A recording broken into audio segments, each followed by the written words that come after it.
We are calling the Wednesday, May 21st meeting of the Public Works Commission to order. First item is the agenda itself. Motion to approve the agenda. Looking for a second. I'll second the motion. Great. All those in favor, please say aye. Aye. Aye. Aye for myself. Great. Next up is public forum. If anyone is here for public forum in person, we'll start there. There is a sign-up sheet over there, so we can start in person if At that table. folks here are interested in. I don't think we're here for public forum. We're here for a hearing regarding Chris County. Yeah, Yeah. Yep. there will be an opportunity to speak during the During that agenda item. Yeah. So, Yeah. if anyone else is here in person for other things not on the agenda, I'm happy to start there. Seeing none, we'll move to online if anyone has public comment. I believe it's please use the raise your hand function.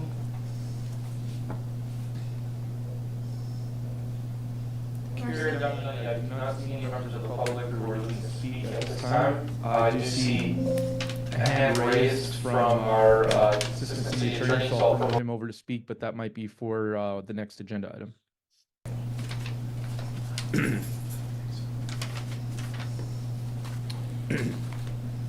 Moving on to the consent agenda. Motion to approve the consent agenda. So moved. Great. Second. I'll second. Great. All those in favor, please say aye. Aye. Aye for myself. Great. Moving on to agenda item 5. Recording in progress. Vacant building appeal for 112 Spruce Street. Yes, indeed. Permitting inspections, Director Bill Ward will be coming up, and I know we have attorneys as well from the city attorney's office. So you want me to sit here? Yes. Okay. It is 119. Oh, sorry. There was an earlier version of the agenda that had a typo in it. Oh. I think Valerie corrected it and sent it out as a supplement. Great.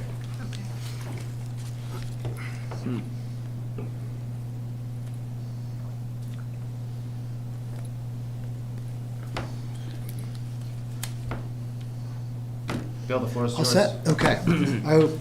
Like Chapin, I was scheduled for Board of Finance presentation tonight. Mine is still to go, so we'll take whatever time we need to, but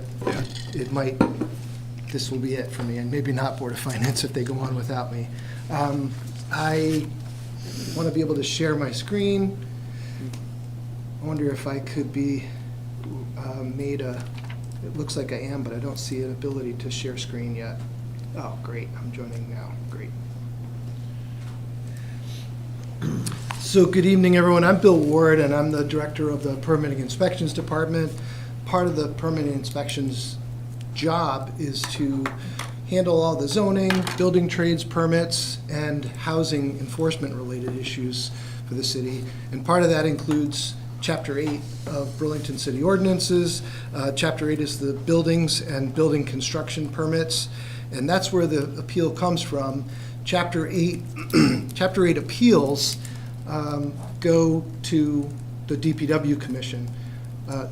People may be familiar with Chapter 18. Chapter 18 is our housing ordinance. Those actually are a part of tonight, but there's one reference to it. Chapter 18 appeals go to the Housing Board of Review. And I'll speak about that briefly when we touch on that particular topic. But tonight's focus is on the appeal for Chapter 8, Section 43, and particularly the definitions. So I wanted to point out that a vacant building, if you look at 1843-2, a vacant structure is any structure or building that's unoccupied by a person or occupied by unauthorized persons for 210 days. And both of those things are part of my presentation tonight, because I believe it's been occupied, and then times when it's been unoccupied for 200 days, 210, excuse me. But for times, it's actually been occupied by unauthorized persons. So I want to clarify those as we talk about my visits to the office, and I'm hoping the property owner will attend to speak for his part to it. I don't think he will deny that. He's made it clear to me, and I believe he still plans to try to occupy, but I've told him it's not safe.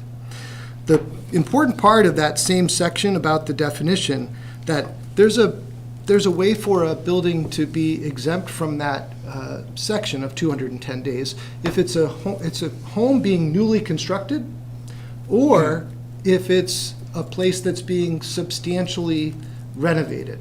Now, there's a definition a little further down in definition subsection 6. Substantial rehabilitation means when there's rehabilitation of an amount that exceeds 50% of the assessed value of the property. And in this case, 119 Spruce Street, the Burlington Assessor's Office has it listed with an assessed value of $431,700. So in order to meet that definition or the threshold of substantial rehabilitation, this particular property would have to be undergoing $215,850 worth of construction or estimated construction. The current building, the building permit, electric, and plumbing permits that have been issued since December of 2024 have an estimated cost of construction of only $36,999. That falls well below the $215,000 threshold that would need to be 50%. So it wouldn't qualify to be under that definition of substantial rehabilitation. But we may use the term, there is a lot of work going on inside there, but it doesn't meet that threshold. The property owner did have a previous building permit that he had indicated he was working on, but the last building permit was from April of 2001, so 4 years ago, and that was for $5,000 worth of work for repairs and maintenance. The permit from that date is still open as of today.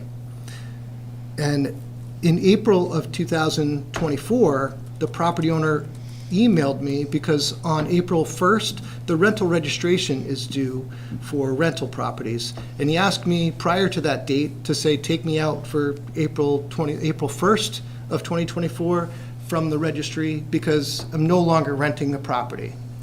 I wrote back to him to confirm, so it's vacant? He never replied. But I marked it as a date where it seemed clear. He had said it's not occupied. I'll note it as vacant, and we're going to do an inspection 210 days from then. It'll be officially vacant. And although I believe it probably was vacant earlier than that, I used that as my placeholder. I put it on my calendar for 211 days later, which was October 29th of 2024, and that happened to be a vacation week for me, so my follow-up with him was a communication on November 1st to say, we need to schedule this vacant building inspection. He didn't respond. I sent a written communication to him in December of 2024, and I had actually told him, I'm going to schedule it since I haven't heard from you. I completed a vacant building permit application draft on his behalf, and I told him I was scheduling the inspection for myself to do it with him on December 20th of 2024. After sending him that notice, I went on December 2024, and there was no one there, but I was with Inspector Tim Mahonen from my office. We walked around the exterior to see that it was secure. As we were completing that, a worker drove up and parked across the street and came to the front door. And I introduced myself, I had my credentials with me and showed him, and I said I was here for the inspection. And he said, do you need to come in? I said, yes, that's part of the inspection. He opened the door, I walked through and started taking some photographs and asked, and he was actually started cooking something in the kitchen.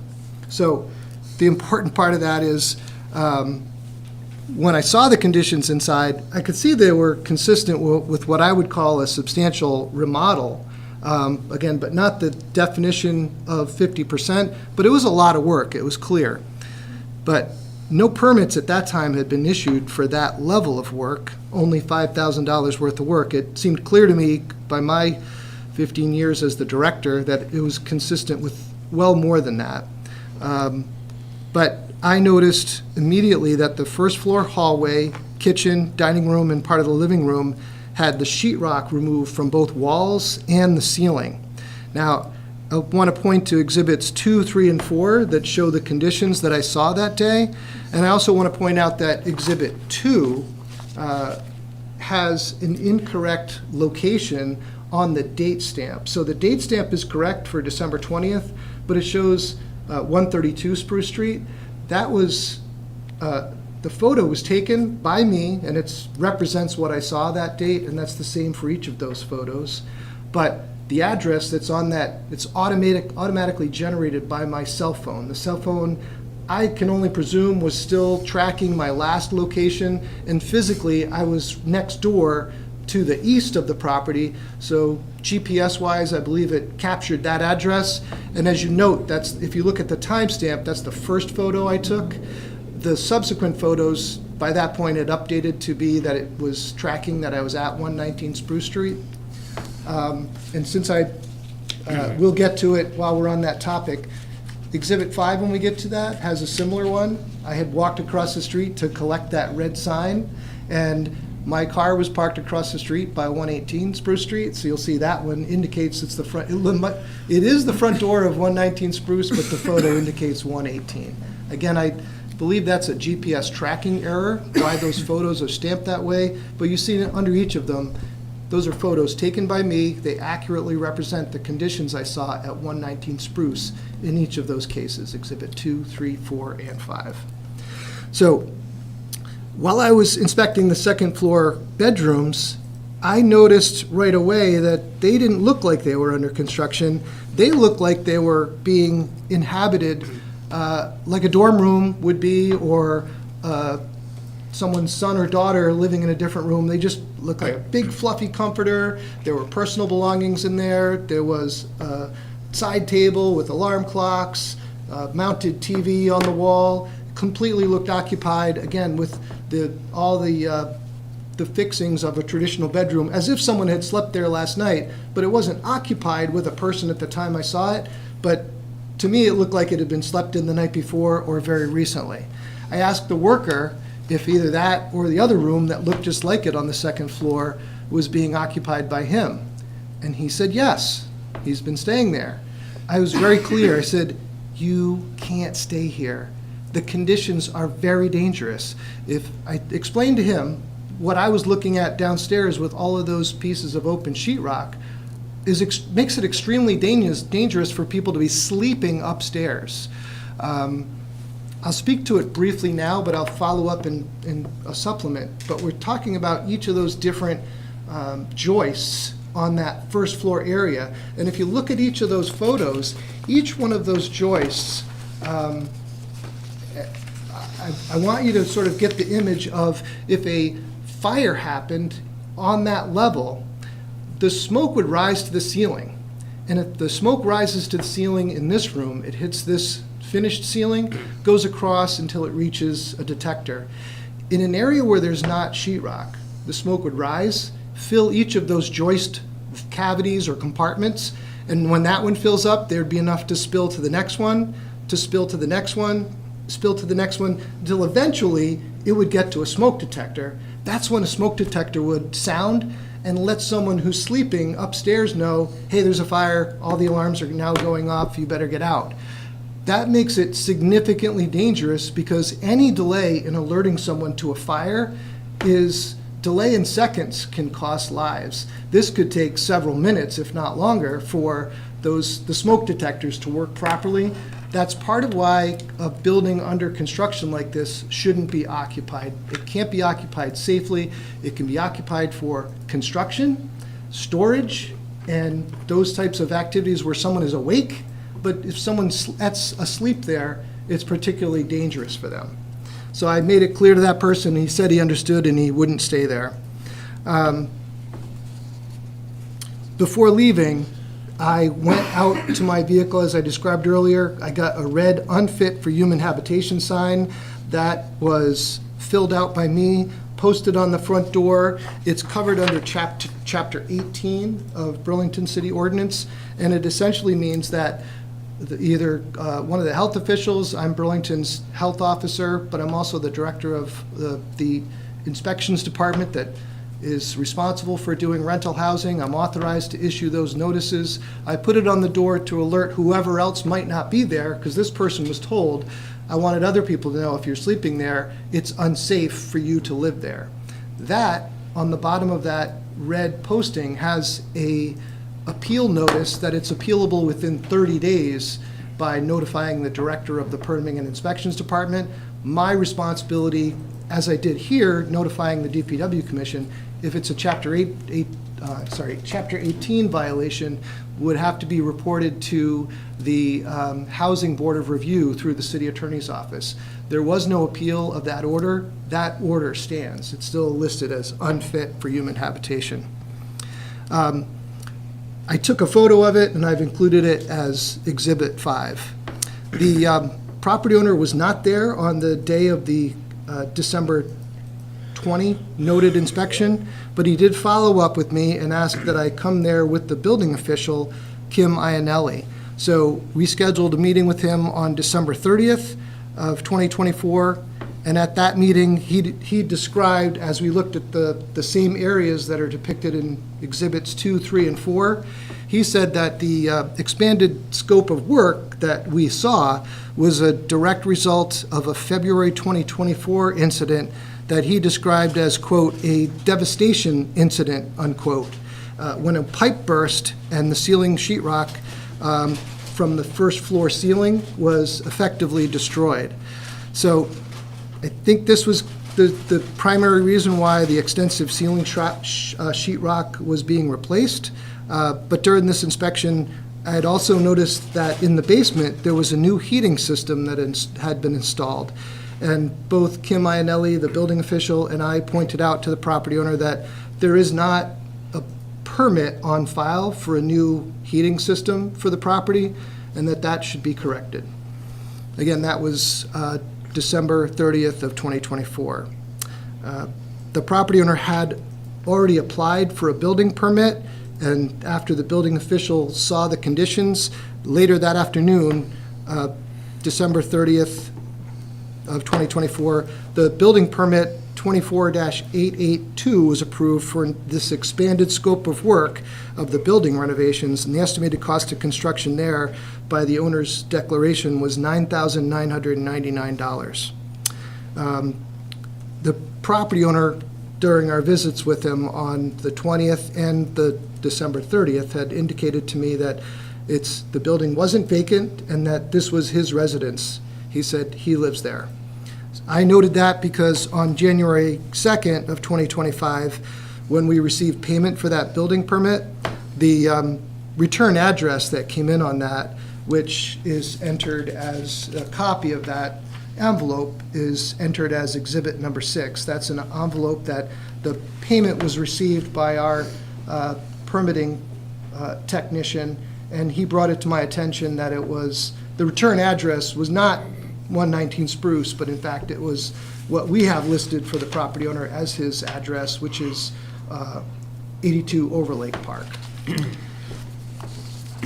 On February 13th, I had emailed the property owner confirming that I had amended the vacant building invoice, which is $750 for the quarter from December to April 1st. It should be $750. There's a provision within, you have the entire lengthy Exhibit 1, which is the full vacant building ordinance, but within that you'd find the quarterly fee is $750. That fee can be reduced if there's 5% assessed value in construction work, and although the property hadn't met the 50%, by the work it was being done, it had met the 5% threshold. So I let him know I had amended that to $75 based on his documentation, and I received a reply back from him saying that he wanted me to consider his email as an appeal of my decision that the building was a vacant building.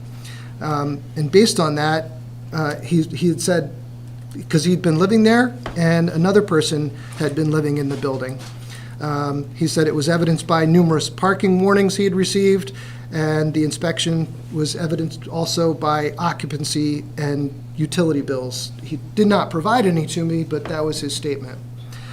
I wanted to point out that an administrative note, the appeal was originally heard before April 1st, or it was going to be, but at the request for a deferral from the property owner, the appeal had been put off from other visits, or you've probably seen it on your agenda. The other times that we would have been here would have been on 2 other occasions. I don't have those specific dates. But since those dates have now passed, there's another quarterly fee due. I would certainly like you to consider the fact that what you rule on tonight would, or in the future after tonight's hearing, would have an impact on April 1st's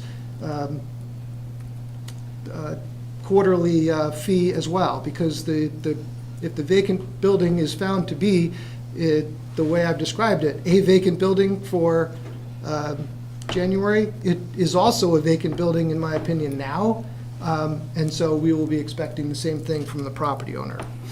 I want to summarize that it's our position for the Department of Permitting Inspections that the number of days of occupancy has far exceeded the 210 days, and that if we were to use the date of the devastation incident that the property owner said, it likely dates back to at least February of 2024 when they had the broken pipe. There was not a permit issued for fixing that or demolition for that particular incident either.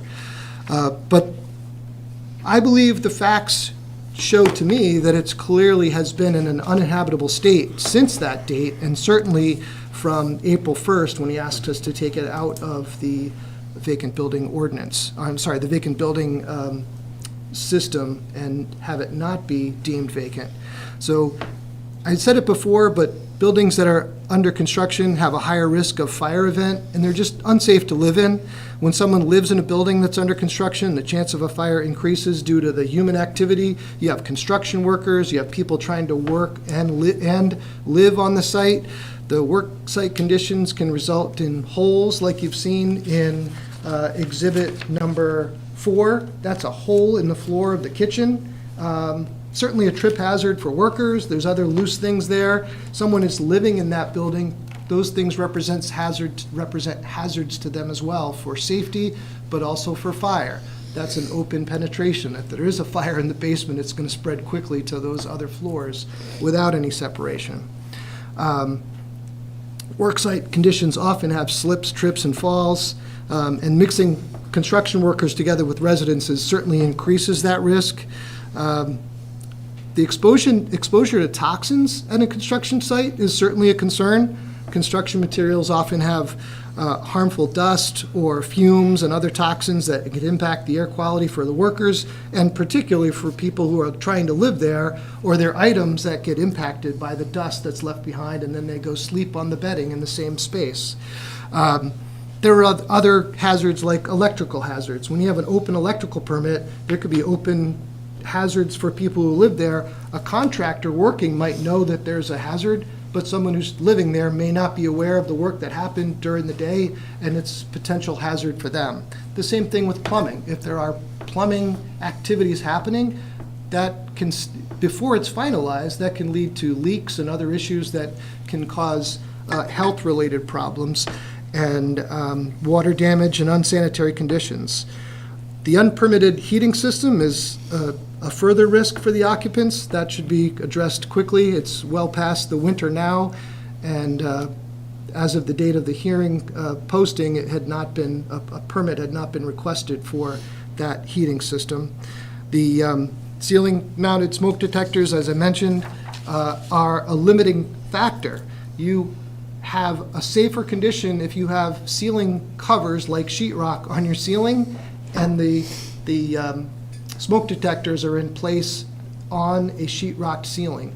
If there's not a sheetrock ceiling, you have those compartments filling with smoke, again, delaying the person being alerted if they're sleeping upstairs, delaying the response of the fire department, and a high risk to people who occupy the building. The city records currently reflect that there's no certificate of occupancy or a temporary certificate of occupancy for the renovations that are currently underway. That is what would be required. A building official that works for me would be the person that would provide such documentation, she will not go to do such an inspection until the sub-trades are closed out. Those sub-trades would be related electrical permits and plumbing permits or mechanical permits, because the building permit is the final piece that pulls those things together. So she can't issue a temporary certificate of occupancy or a permanent certificate of occupancy for the rehab space until after those sub-trades are finished. And as of today, they had not been closed out. So respectfully, it's my request to the Public Works Commission that you uphold the staff decision that 119 Spruce Street is a vacant building and it is subject to the registration fees as of the date currently back to December for the April 1st quarter, and should remain vacant until it is deemed to be safe to reoccupy with a temporary or a permanent certificate of occupancy. Are you happy to answer questions now or wait for the property owner and then answer your questions, but I'll stand by. I think we'll start with the property owner. Sure. Speaking to the chair, this is Eric Roberts from the City Attorney's Office. May I jump in? Yes. Kind of a few things. Okay. Bill, so I just want to clarify my understanding of your position. So as I understand your position, first of all, the elements are that the building for a period of 210 days, and I want to come back to that, has to be either unoccupied or occupied in an unauthorized way, number one.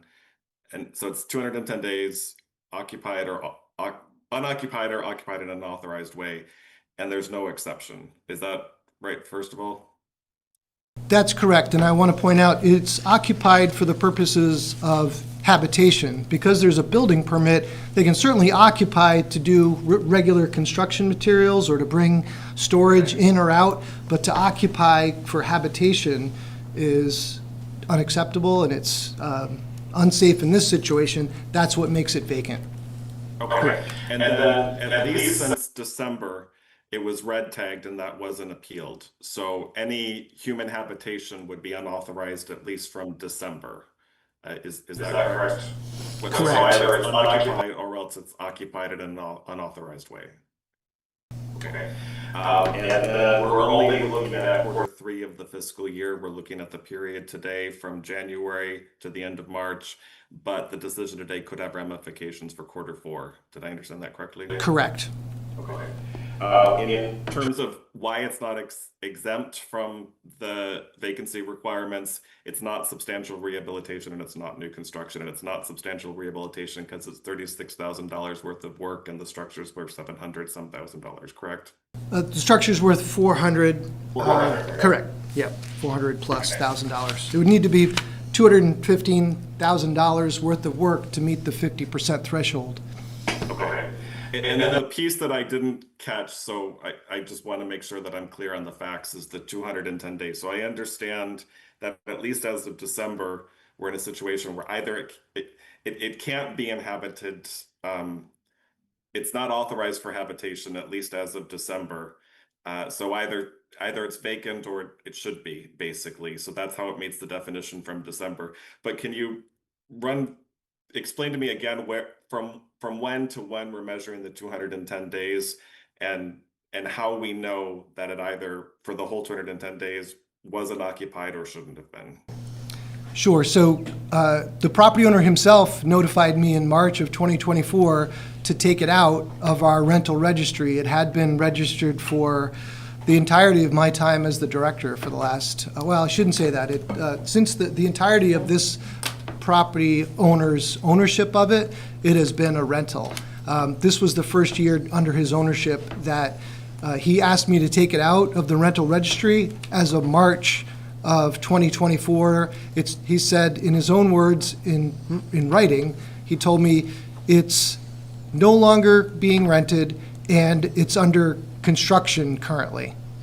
I wrote to him and said, it's therefore vacant, correct? And he didn't respond. I responded by waiting for those 210 days and notifying him that I've made that determination and we're going to be doing the inspection. I'm sorry, it said leave webinar on the screen and it was distracting to me. I wasn't sure if it was mine. But I was using the April 1st of 2024 date based on the property owner statement that it's no longer being rented. Okay, so about 210 days from the end of Q3 would take us to September 2024. So from September 2024 to December, when it was deemed unsafe, we're assuming it wasn't occupied, or it was occupied in an unsafe condition, based on kind of the acquiescence of the property owner after taking it off the rental registry in March. Is that? Yes, and the property owner's statement to me in December, on December 30th of 2024, that there was the devastation incident where the pipe burst in February of last year. So that made it clear to me that if you have a burst pipe and the ceiling has been demolished like that for at least that long, we could have been dealing with it since February, but it was not disclosed by the property owner until we met with him in December. But he indicated those conditions that we viewed on December 30th had been in place. His own words were that that's happened in February of 2024. Okay, I understand. Thank you. Yeah. Great. I think we'll start with the property owner, and then we can move to commissioner questions.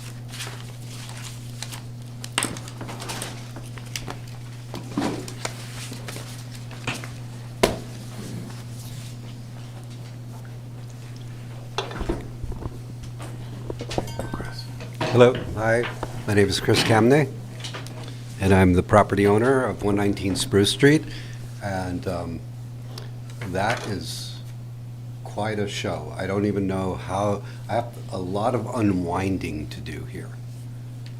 First, I've never said that 119 Spruce was my residence. I said it wasn't my primary residence.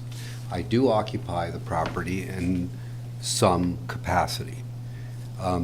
But I think I didn't realize how deep this was, but I only printed 3 of these off, so maybe I could give one to you, Chapin? I can make copies for them. It's really just the may I approach Yeah. the commission? Sure. It really is just a summary of facts and law here. Definition of the vacant structure. I took this out of rental registration because there was a devastation. What I call the devastation. I think Bill may be exaggerating it a little more than it was. But I wrote it down, and I'll quickly try to summarize what happened. 119 Spruce Street, the house, is owned by me. It was rented until approximately January 2023. It could have been February. My memory isn't that sharp anymore. The tenants were out of town during there was a city power outage due to high winds. You may have remembered this last January, February of 2024. And it took out parts of the city power. That power, when it went out, the heat system went out. Nobody was they were in South Carolina. And the wind and the temperature dropped like 20, 30 degrees overnight. It froze one of the main pipes. And when the power went back on, the heat went back on, that pipe burst. It was a fine stream, and I've never seen anything like this before, but from one side of the cellar to the other, there was a fine stream of water that came from that pipe, hitting directly in the center of the electrical panel.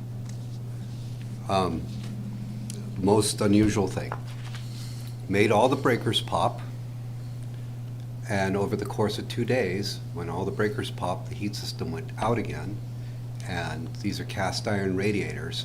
Every single cast iron radiator in the house popped, exploded. When cast iron expands with frozen water, it actually explodes. The cast iron distributes all across the room. It's like a bomb going off. So when we found out this happened, we went in an emergency situation. I'm gas certified. I installed a hot air furnace in the basement as a temporary means to dry the house out, get heat into it. The tenants were vacated. Mitigation team came in to dry the building up and get it to safety. I removed this building from rental registration. Therefore, it was no longer under minimum housing inspection. And I purposely put 2 people in there that I pay to occupy the space. There's no safer environment than having somebody occupy the space. According to the ordinance, we have vacant structure means any structure or building that is unoccupied by a person or occupied by an unauthorized persons. Now, it appears that a bill is trying to make it seem like the people that I authorize to stay there and pay there are not authorized to be there because they don't meet minimum housing standards. Well, I removed it from rental registration. It's a single-family home removed from rental registration. There was no reason to do a minimum housing inspection and deem the place unfit for human habitation. I do not have tenants there. Tenants are not paying to stay there. Therefore, it is not a rental. It is statute, by law, by definition, that a rental is something you rent, not something that you pay to occupy for its safety. The reason I did that is because I renovated a building on 227 St. Paul Street. We painted it, we decorated it, we were setting it up for short-term rental for Airbnb. It was unoccupied for 3 days, vacant. No workers, no tenants. It got vandalized right across from Decker Towers.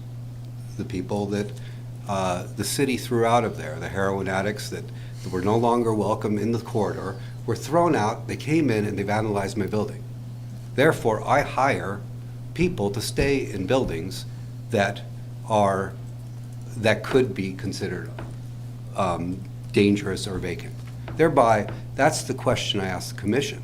If somebody's there 24/7 and I'm paying for them to be there, is that an unoccupied vacant building? I'm not sure.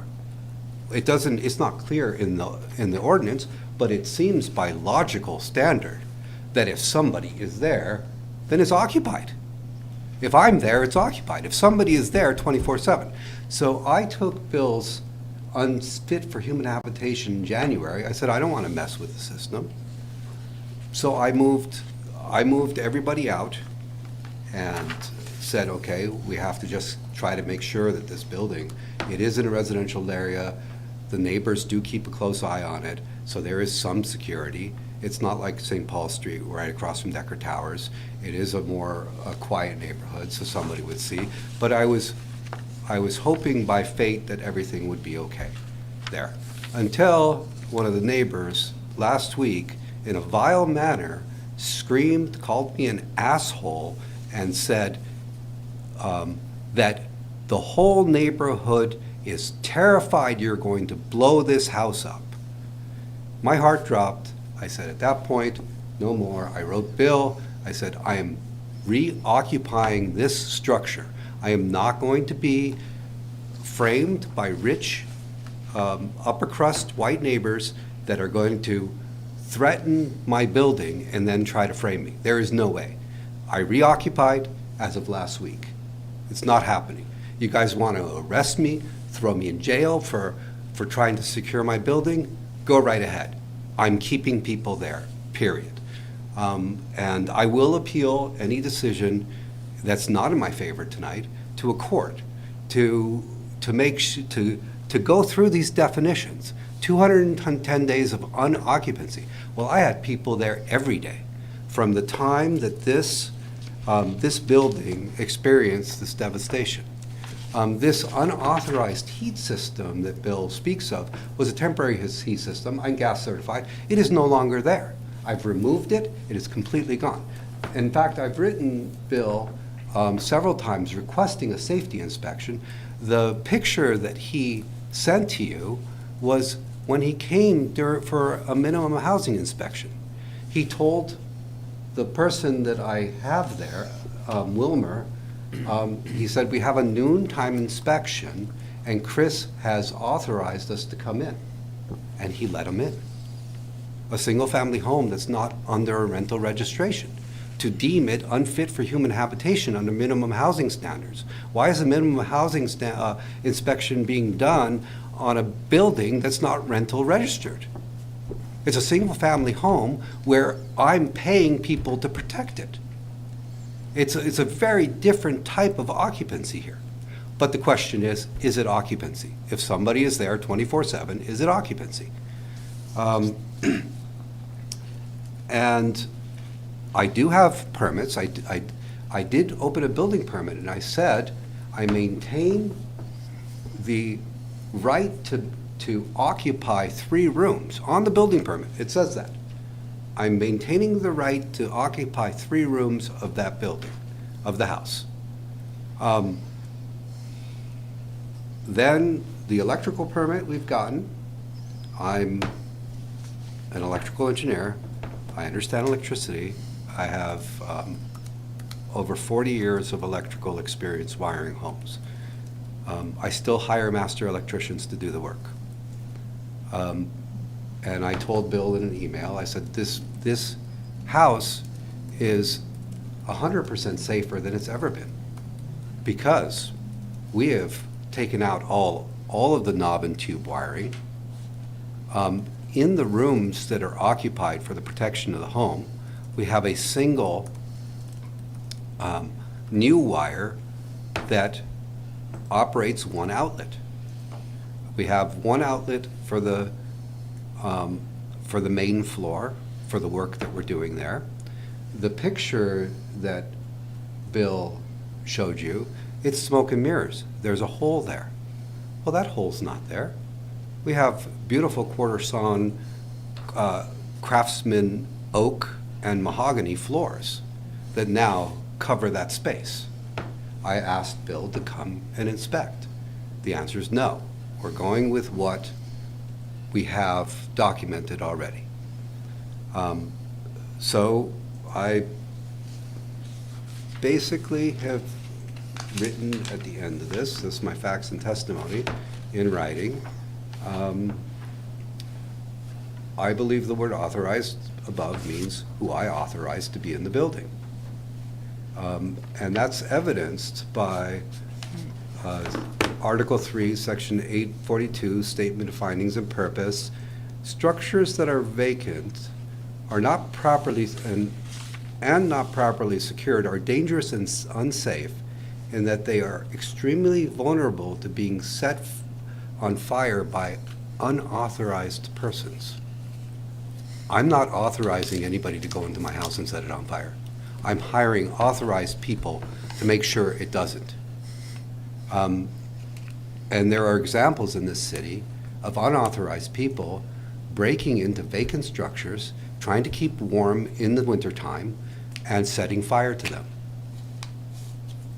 So I believe that's what unauthorized persons means, not unauthorized use, according to minimum housing inspection, when it's not even within the realm of rental registration.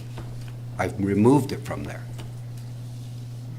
So at the end of this, I've just basically, I respectfully ask the commission to answer the following questions. Does continuously having somebody in the house constitute occupancy? Do I have the ability to authorize and hire people to be in the house? I'm trying to protect the house. I wrote that Ward did not deem the house unfit for human habitation until December 2024. Where did the 210 days of come from, and occupancy come from? That's a little bit of jumble on the sentence there. I wrote this quick right before the meeting. Where did the 210 days come from from the time I experienced the devastation, well, he didn't deem it unfit for human habitation until February of 2025. So he's assuming that it was unfit for human habitation even though he wasn't there? He has no evidence of it?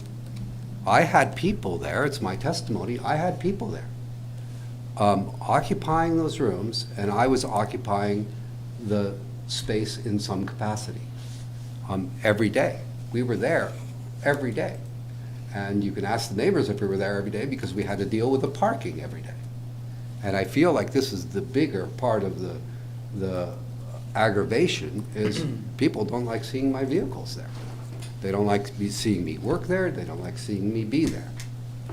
I own the property, and I have a right to utilize it in the way I see fit.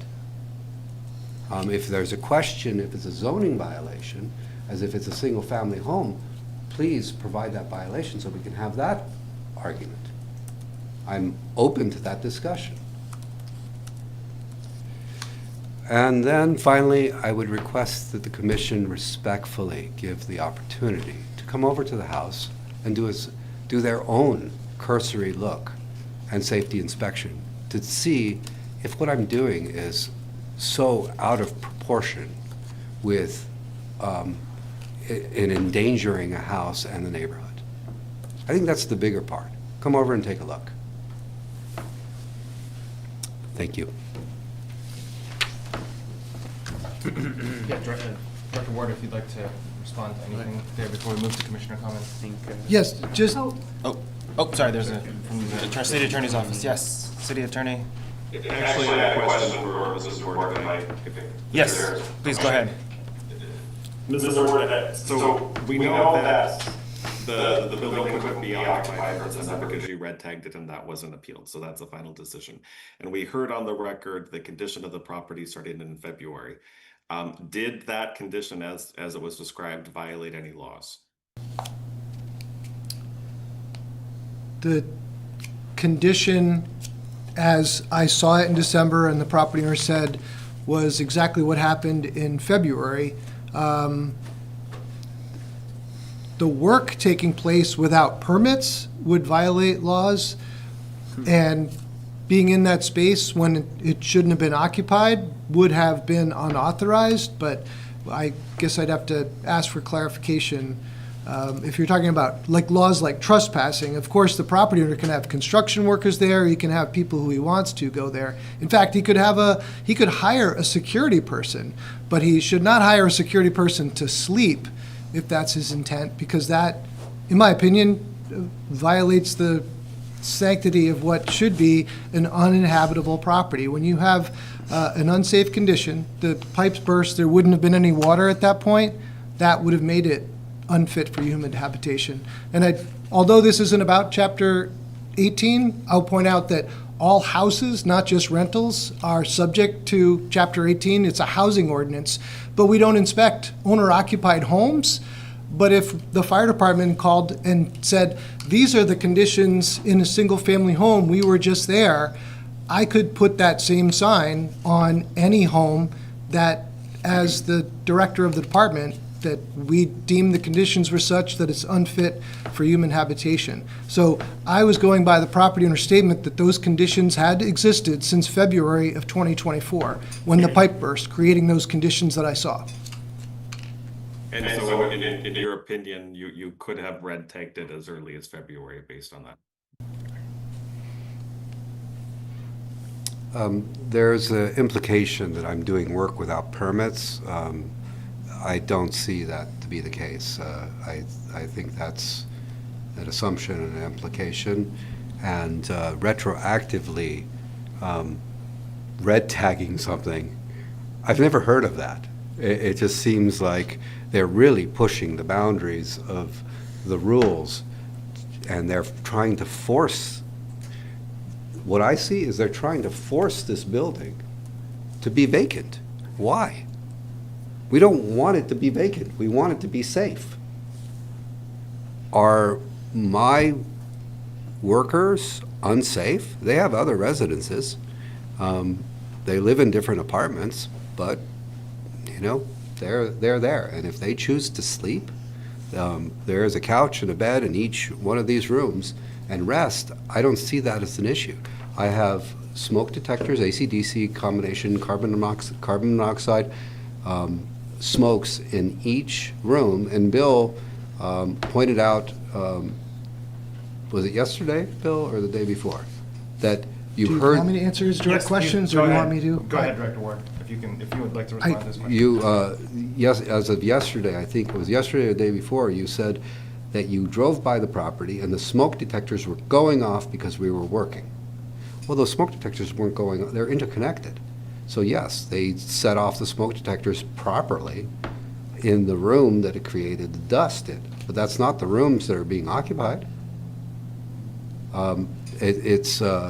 So you attested that these smoke detectors were a nuisance, but they're actually properly installed to protect the property. That's, right now, there is no heat system. It doesn't need it. I removed it. It was an emergency heat system, and I told you I'm gas certified, and I could install a system that would, on an emergency basis, as a repair, to make sure that the property had proper heat, so it wouldn't further get damaged. We have an electrical permit. We have a plumbing permit. We've removed any electrical wires that were compromised in any way from the water, because that's the danger. Old knob and tube cloth wire gets wet, and it creates a fire hazard. So you want to remove those immediately.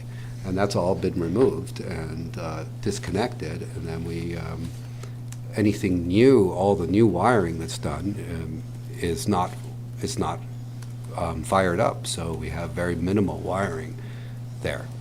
Okay, I'm going to interject for a second, because I think, right now we're really focusing on the timeline of the sort of permit process. So I'm going to turn it over to Director Ward to maybe just help provide a summary, I think would be helpful before we move to commissioner comments, and sort of reminding us again of sort of what we're discussing. Sure, and just to answer, I think there was a sort of an unanswered question about the alarms going off. I was there yesterday, and I stopped because I saw a chaotic condition with cars parking on the lawn. The grass was all torn up there from vehicles going over. And while I was taking pictures of that, I heard the alarms activate, and I paused and waited because there was a lot of sawing activity. You can hear what sounded like sanding and things like that. That actually does, I agree with the property owner that it does show that they work, but it's not the same as a fire, and it does help demonstrate that all of that dust is what set those detectors off. And it further demonstrates for me that's not a place I want to be in living and breathing in the dust and chemicals and things that are being kicked up that would have set that off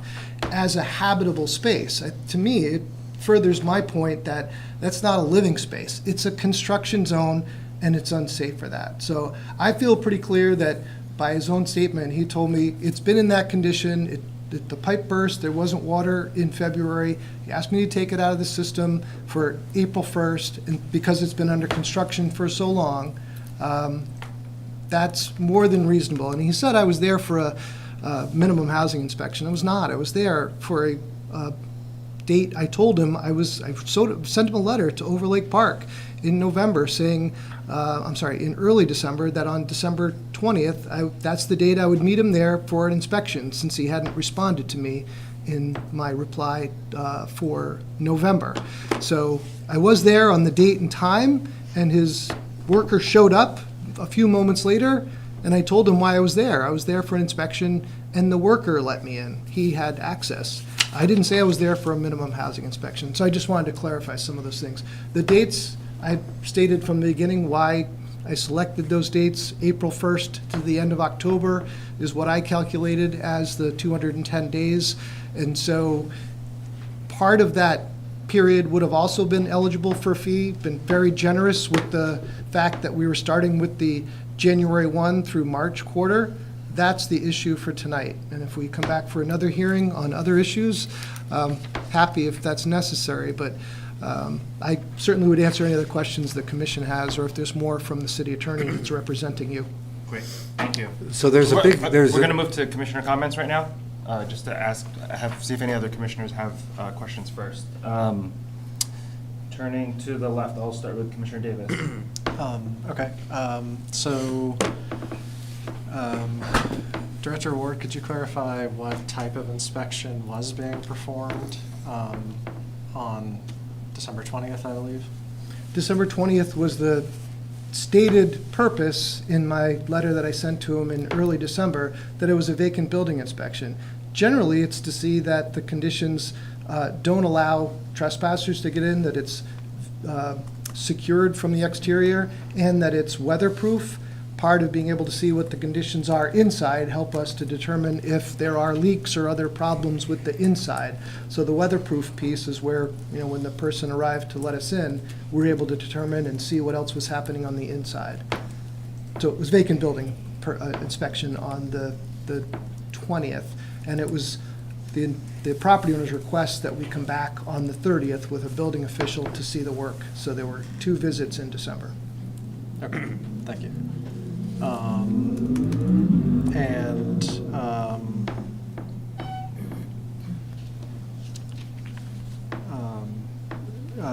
Do you mind if I call you Chris? Go ahead. The property owner. So Chris, what is the issue in terms of the, I guess, the vacancy? That's something you would like to be adjudicated or a question answered about that. Is the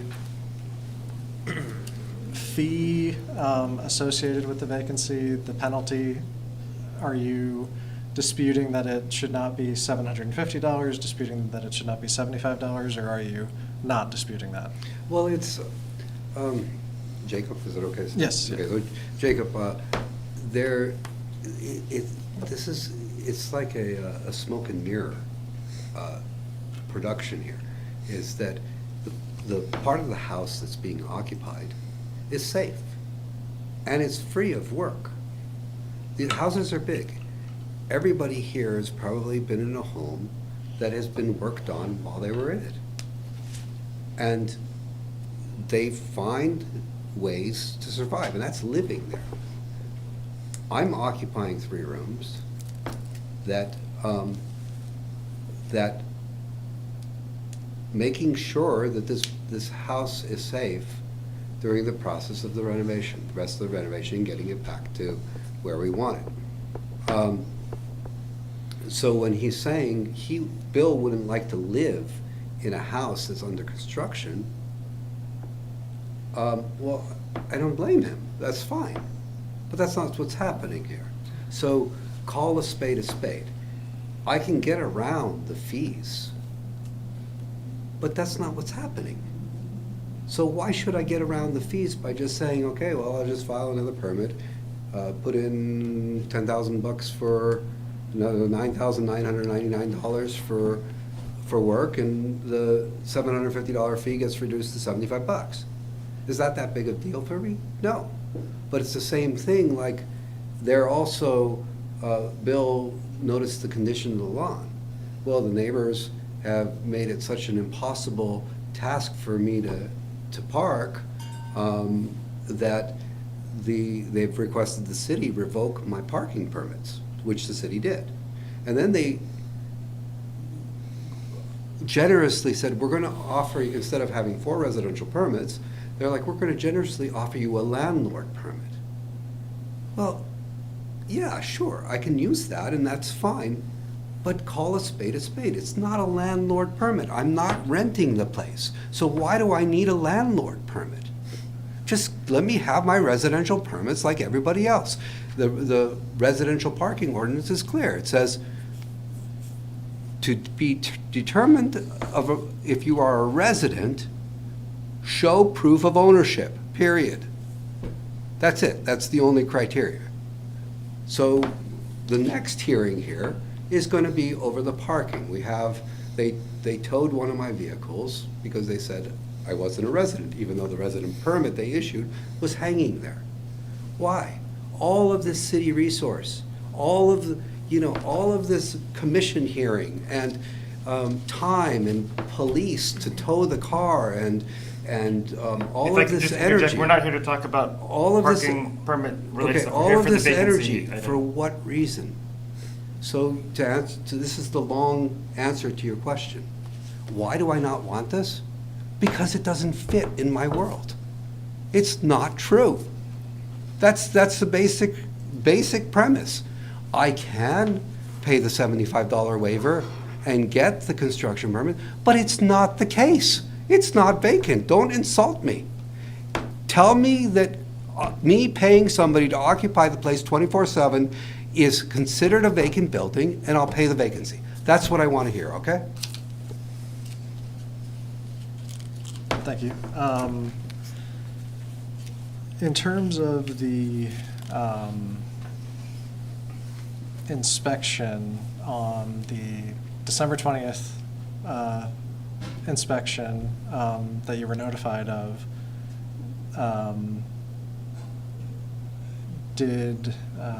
I guess, what was your reason for not attending the inspection or not responding to? Bill said it the was going to be an directive? exterior inspection. What was that? He said it was going to be an exterior inspection. I didn't, and the worker who also occupied the place went home to his room to grab a bite to eat. And Bill told him that we had an appointment at 12 and that Chris knew about this and he would like to see the inside of the house. It was kind of implied, you know? It's almost like illegal search and seizure. It doesn't feel good. It doesn't, you know, I don't get a good feeling about how that went down. But he performed a minimum housing inspection, and that's where unfit for human habitation comes in. So I believed that I was appealing that. That's what I believed I was appealing tonight, the vacancy and the unfit for human habitation. It's in my notes. When he announced that I didn't appeal that, I was like, well, that wasn't clear, I guess. So, and that's what I hear the other commission here is stating, that, you know, that's, I believe that's the way the tree is going to fall, is that they're going to string the law together in a manner to basically say this is a vacant building. This is not my residence. I'm not allowed to park there. I'm not allowed to be there. So it's a great irony because it's an evolving building and house, and it's not in the condition that he shows it in now. As I said, I welcome everybody to assemble and let's get a time to go there, and before you make a decision, and take a look and see if I'm doing anything out of the ordinary. This is unsafe. Director Ward, is the statement accurate from Chris that the inspection was to be exterior in the notice to him, the December 20th inspection? No, it's, the inspection is for a vacant building, and we have property owners that don't show up. If they don't show up, we will only do exterior, but in order to determine if we can really tell if it's weatherproof and safe from the elements, to see it from the inside. You can only tell so much from the outside. And when the workers showed up, I told him, I, again, identified myself and said, that's why I'm here for the inspection. And he said, do you need to get inside? Yes, please. And I went inside. I wanted to see those conditions for that specific reason. What would have happened if no one did show up? Would it then have only been an exterior inspection? Yes, and I would have sent the property owner a notice, including additional things about the porch and what have you. But we went back and spoke to him 10 days later about the conditions on the front porch. So would, part of my question there is, would there ever have been an interior inspection? Yes. So at some point it would have Correct. happened, or been required, I guess. If to we didn't happen. see it that date, we would have followed up to ask for an interior inspection. Okay. Yes. I have a question. Bill, did you see If you want me to. the I'll let you- commission? Can you ask Bill if he saw all evidence of occupancy in the building? Director Ward, would you like to respond to I'm not sure I understand what all evidence, I've told you what I saw that day, and I saw that it looked like someone was sleeping there. I asked the person if he had been sleeping there, and he said yes, so that's occupancy for habitation. But occupancy for building construction, bring as many workers as you needed to. You can occupy, as Chris said, it is his place. He can come and go as he pleases, but the purpose is to do work on it, and he does live in another house. I don't want this place to be vacant. I want it to be occupied.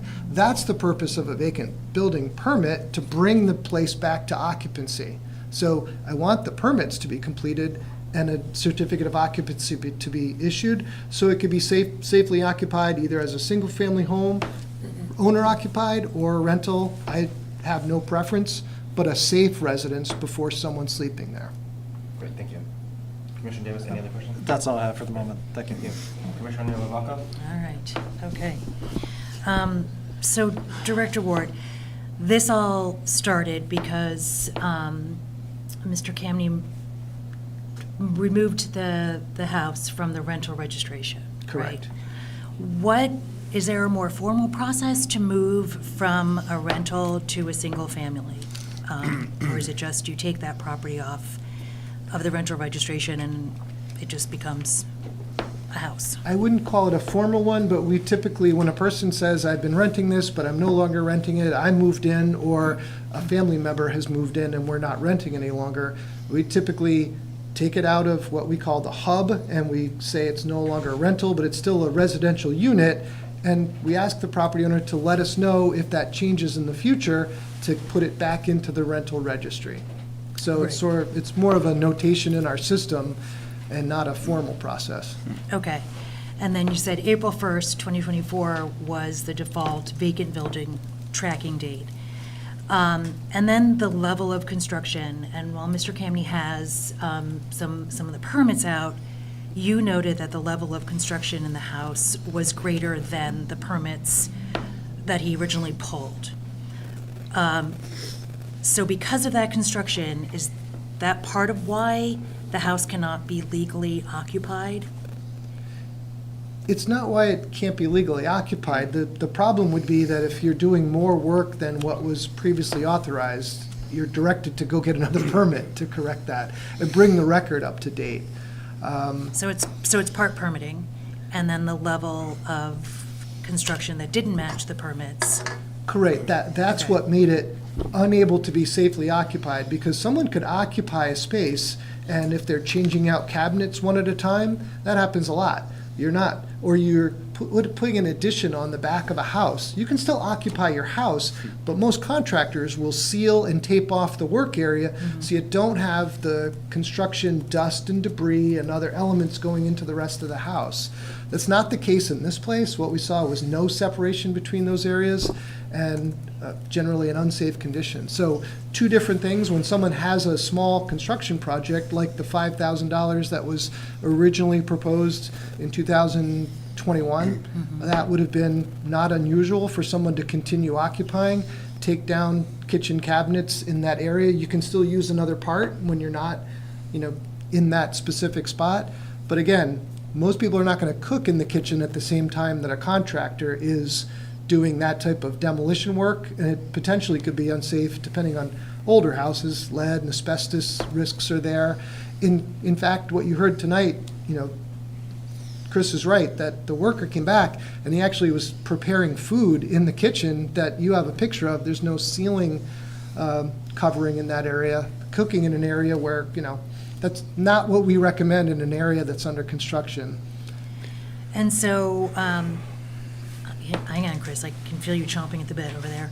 And so you also spoke about like the fire safety, which I think is almost a non-starter.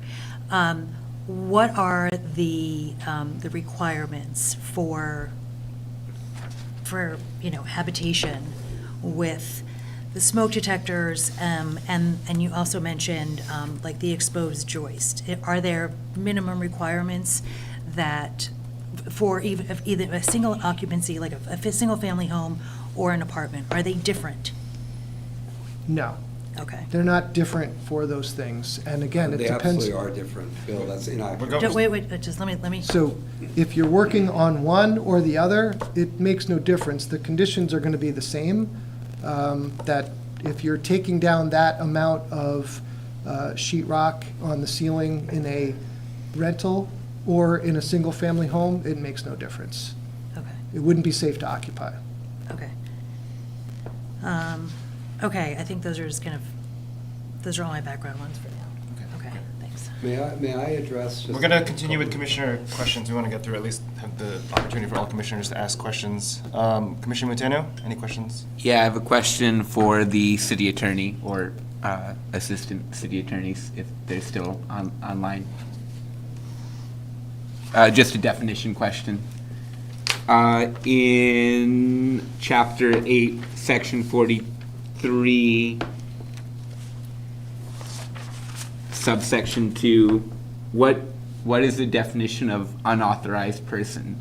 Is the use of unauthorized person in that section the same as above in the previous section, right? Someone that's not allowed to be there, right? I think it's the same, and I think part of what you're going to have to decide in deliberation is, I think you have some discretion to decide what the ordinance means. I can give you my personal view, but I do think that it's going to be up to you. I think unauthorized would mean not allowed, which not just by the property owner, but not allowed by law would be included too, in my view. But that's something you're going to have to decide. Right, just approximately. And I guess my other question is about exactly what finding we are going to be making as the Board of Appeals in this sort of case. So exactly what are we doing here with all of this? You're deciding if during the third quarter of the fiscal year, so the first quarter of the calendar year, January to March, if the building met the definition of vacant building that's laid out in the ordinance. Okay. And so that you're gonna have to, if you would have to find that for a period of 210 days, the building either wasn't occupied or it was occupied in an unauthorized way and an exception didn't apply. Understand. Thank you. And I have no further questions on the matter. Commissioner Barr? Sure, thanks. So just to confirm in my mind, Director Ward, working versus habitation. So working means you come in, you work for a period of time. It could be 6 hours, 8 hours, 10 hours, 12 hours, doesn't matter.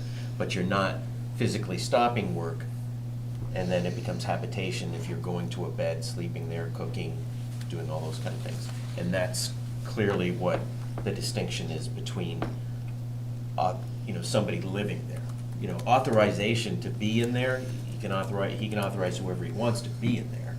But if the permit or the conditions do not allow for habitation, I think is what we're really trying to dig into here. Is that a fair statement? That's correct, and that's why if you review the ordinance itself that was submitted as Exhibit 1, it talks about when buildings are under construction, that obviously it's still deeming those buildings to be vacant, that you've gotten a 1-year exemption if it's substantially under rehabilitation with 50%, but the presumption there is after that 1 year, you still have to come into these, requirements. So while it's under construction, it can still be a vacant building, and in this case, it's required to be registered earlier because it hasn't met that 50% threshold.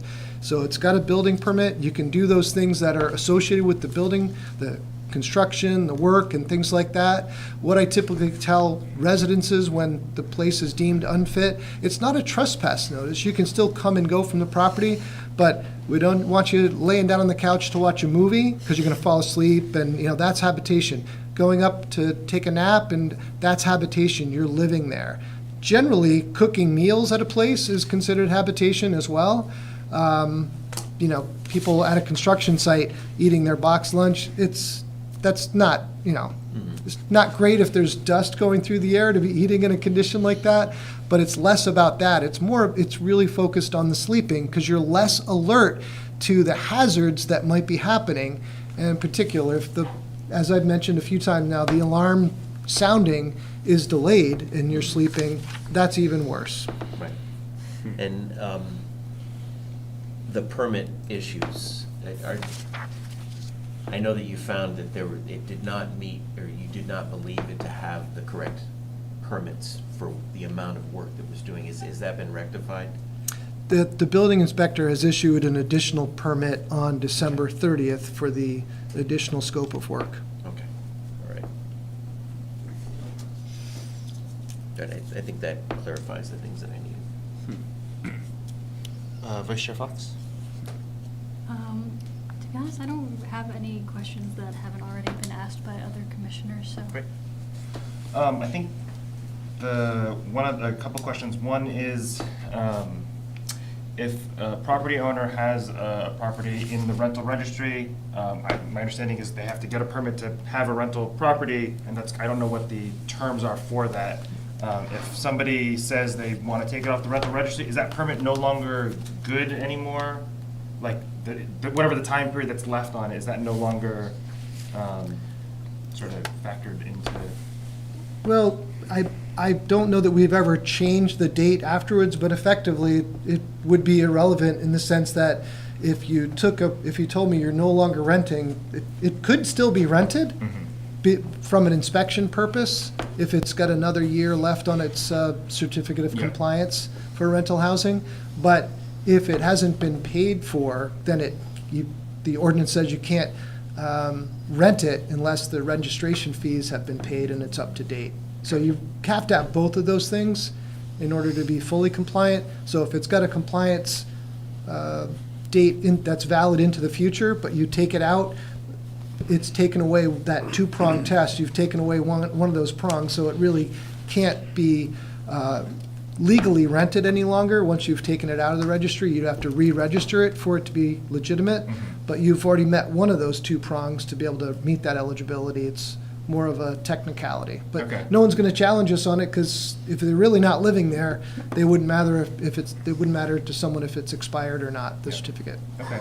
And then on the point of the sort of meeting the 50% of the assessed value, when anybody fills out a building permit or a construction permit, that's on the property owner or the contractor to put the value of that. Is that something, if somebody is doing it themselves, it's going to, in theory, cost them a lot less than if they hired a bunch of contractors to do stuff. And I'm just curious how that's factored into when somebody does fill out that permit. So there's two parts. When the inspector goes to look at it and they see if a person has done like a $5,000 kitchen remodel and they walk in and they see that it's all new granite countertops, they're going to immediately say, I know that's not possible. Unless you own a granite factory, you can't do it for $5,000. They would call that and look for receipts to verify that. The secondary piece is a reconciliation of permit fees that comes at the end of the permit process, where if you told us it's going to be a $10,000 project, but it cost you $50,000, the ordinance says you have to provide us those receipts, if you will, at the end of the closeout process. And we have officials here that look at that, and then you have to pay the difference. Because we had that a lot that's for getting the permit closed out with a CO at the end. Because you estimate what the project's going to cost, and it's not uncommon to say, you know what, those windows are going to be double what we thought it was going to cost because shipping was delayed or whatever. And so if the costs increase, the permit has an increase commensurate with whatever that difference would be. The original permit cost? Correct. Okay. That's it for me. We'll move to public comment. We're going to move to public comment. Okay, well, can I rebut some of the I'd bad information that Bill Ward has I'd like to given? move to public comment first. These folks have been waiting for a while. But when do I get to rebut the bad information? I'd like to get to public comment. I understand, first. but I'm I'd asking. like to get to public comment first. I understand, but I'm asking, when do I get to do that? we as a commission will decide if we have enough information to move forward or go, go on. So I'd really like to get to public comment first on this particular item. Okay, I don't think I'm going to stay around for public comment. Okay, Okay? great. So I would like to rebut. We're gonna go, One we're gonna minute. go to public comment at this moment. I'd like to Okay. to move forward with that. Thank you very much. You guys have a nice evening.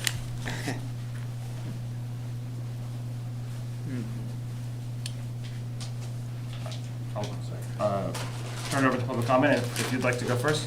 I'm happy to, but my public comment would be that I just wanted to let you know that I live across the street at 118 Spruce Street, and I have. I'm sorry, can we just have you speak Yeah, at the just- microphone so Yes. people Yeah, can hear you? the meeting's being Yeah. recorded, so we just need to be able to hear everything. Hi, my name is Carolyn Hansen, and I live across the street from 119 Spruce Street. And I have been living there with my husband, who's here tonight too, since 1998. So I don't want to take up a lot of your time. I guess if there is something that you would like to ask me as someone who is very familiar with what has been going on at that property for a very long time, I'm happy to answer your questions, but I don't know what would be helpful to you with the decision that you need to make tonight. Thank you.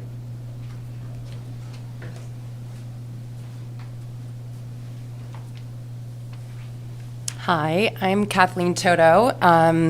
My family moved into 124 Spruce Street in November, so we are very new to Spruce. Love our street. We've been wondering what the situation across the street has been since we moved in.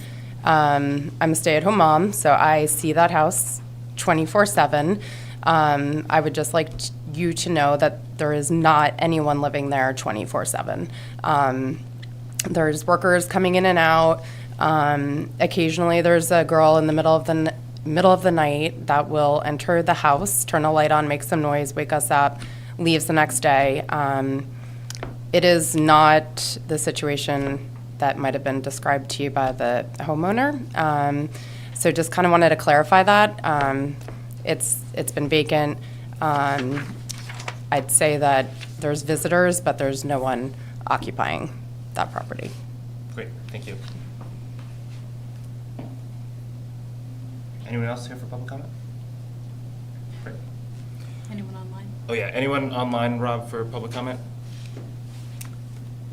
Chair, at this time, no one has signed up for public comment, but as a reminder for the public to use the raise your hand function if you did intend to speak. And at this time, there's still no one signed up. Great. I'd look to staff. Oh, yep, go ahead.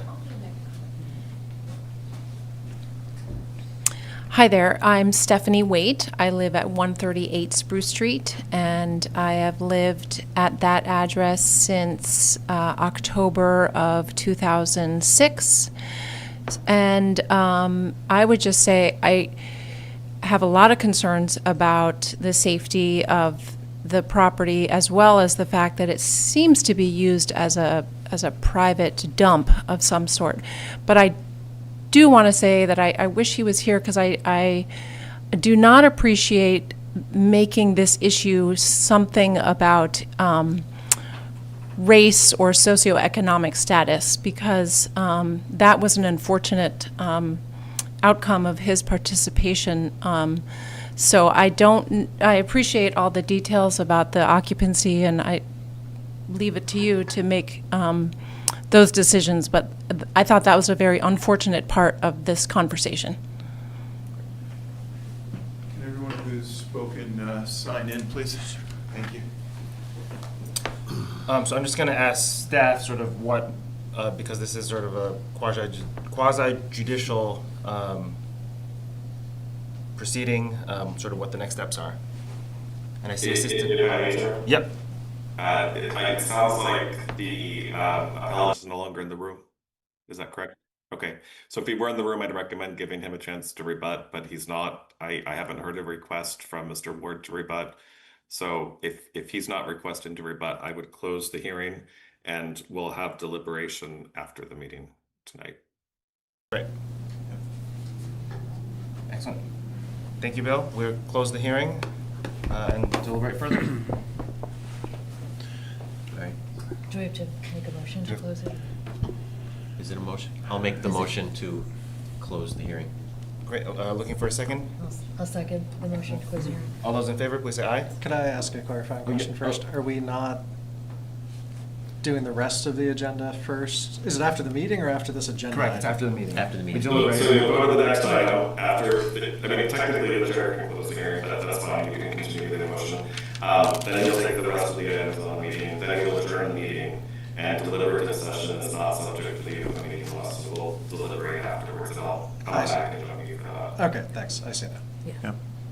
We had a motion, You we were right. had a motion and a second, just to close it out. All those in favor, please say aye. Aye. Aye for myself. Great, the motion passes. Moving on to the next item, Ledgewood Circle. Corey? Yeah.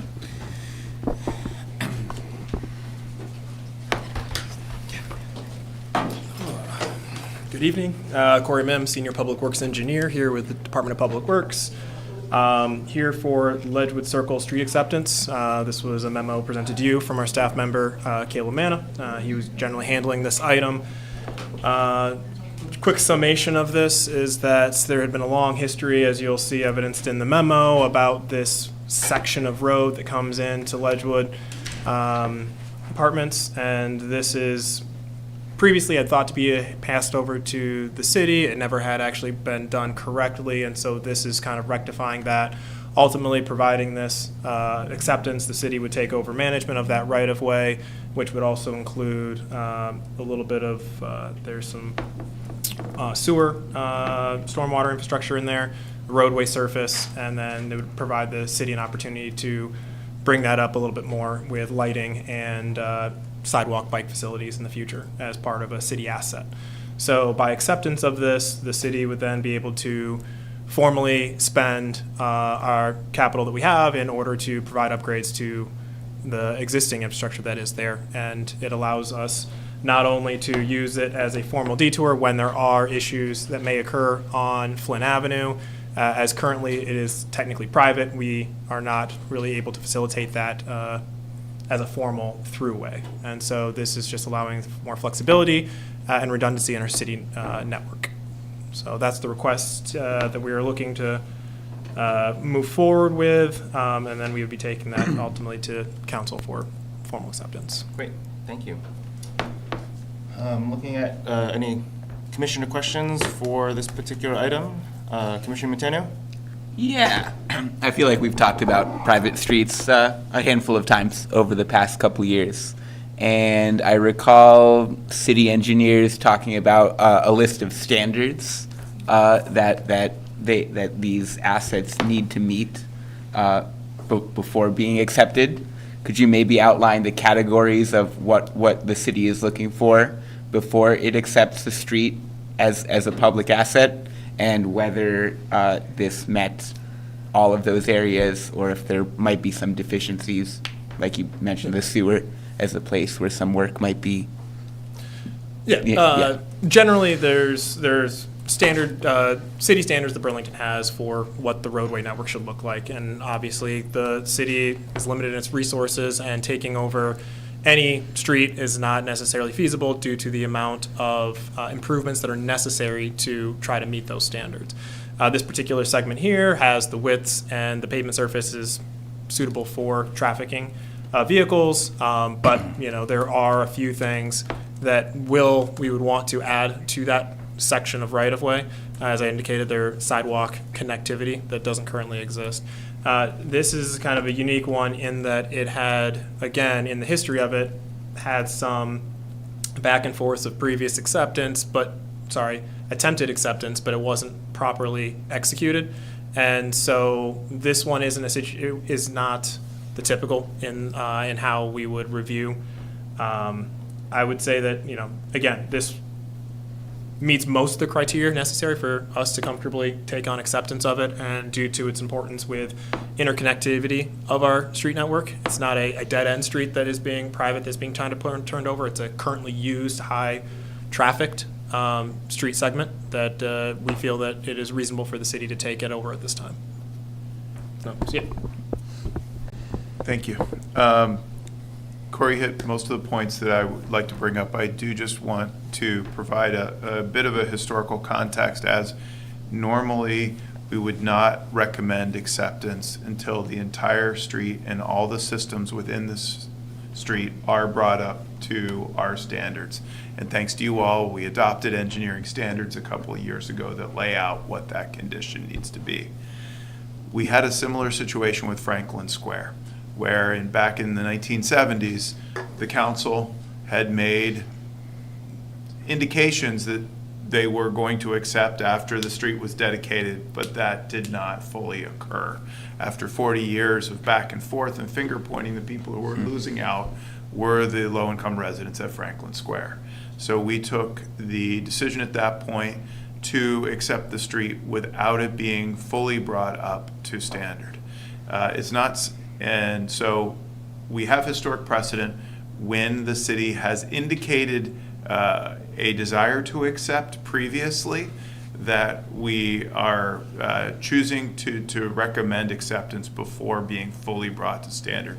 That said, the sewer work and other preparatory work has been required by the city before accepting this resource. So I feel it is consistent with how we have acted in the past, though for future streets that don't have important connectivity, that haven't had expressed not commitment, but interest from the city in past to accept it, we are going to have to draw a hard line, because we don't have the money or resource to accept streets that aren't as I just described.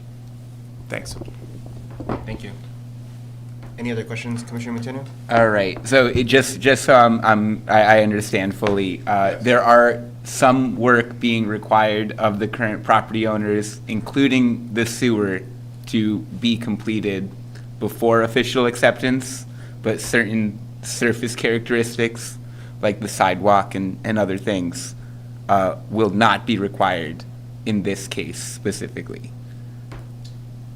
Unfortunately, the details specifically associated with sewer, the stormwater, that was something that Caleb was functioning and working through. My understanding, and I don't want to speak inaccurately, but my understanding is that there had already been some back and forth about needed work in that area, regardless of who owns the infrastructure. The city has infrastructure there. There's public portions in this right-of-way, or in this area, and there's private interest as well. There had been an agreement with the current board there on how to share costs to get things remedied, disconnect private usage, I believe, is what was being done, and that had been worked out between Water Resources and the housing board for that department condo association. And so, but yes, there was some underground work that was being agreed upon, and that has been kind of sorted. The above is something that we would do as most public right-of-ways. We want to get the surface infrastructure to a point of the level of standard that we would want. Thank you.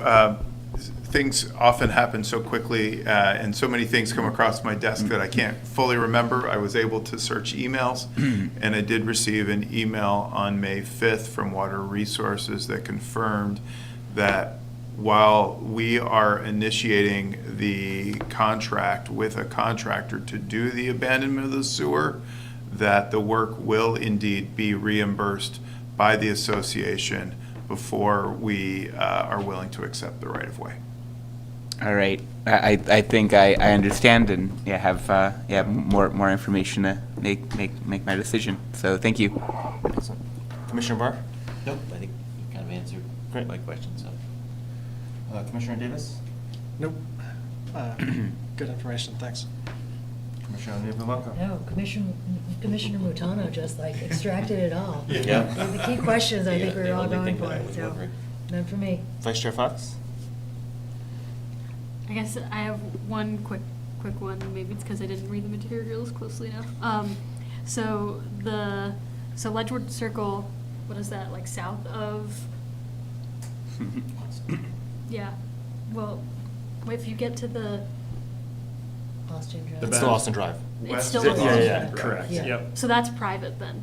That part of Currently, Ledgewood yeah, Circle? the entryway to Ledgewood Circle is a private. Okay, and that's the part that we're proposing to take on, right? Correct. And so when you get to the end of that and you go, Right, on the Ledgewood, that's Yeah. public. okay, You'd be then exiting that section that we're talking about and getting onto what is public road, okay.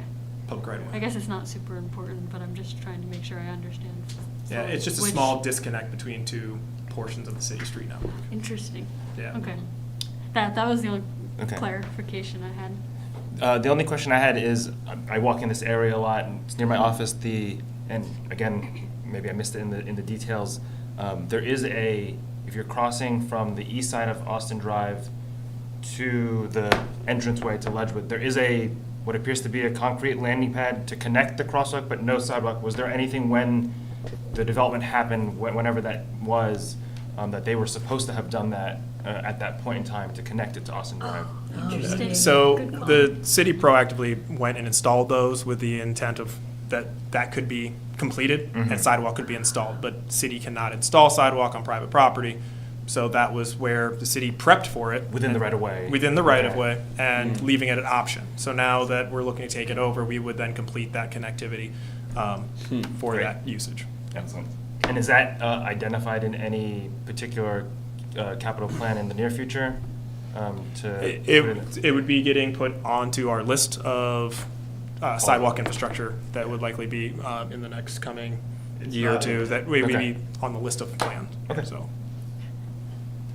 Great, I just wish there was a connection. I walk this almost all the time. And you just stop Yeah. there? Do you just stop there because there's no No, I signs? walk into the road and it's not safe because then cars I are. can't go anywhere. I'll digress. I think that's it for commissioner comments. We'll check quickly to see if there's any public comment, either in the room or online. Rob, is there anyone online for this? There is no one online. Great, thank you. And this was just informational, so this is going to full city council. I'd like to make a motion, the recommended motion that I'll read. There was a motion. Oh, sorry, I apologize. Yeah, it is an action. Yeah, there's a.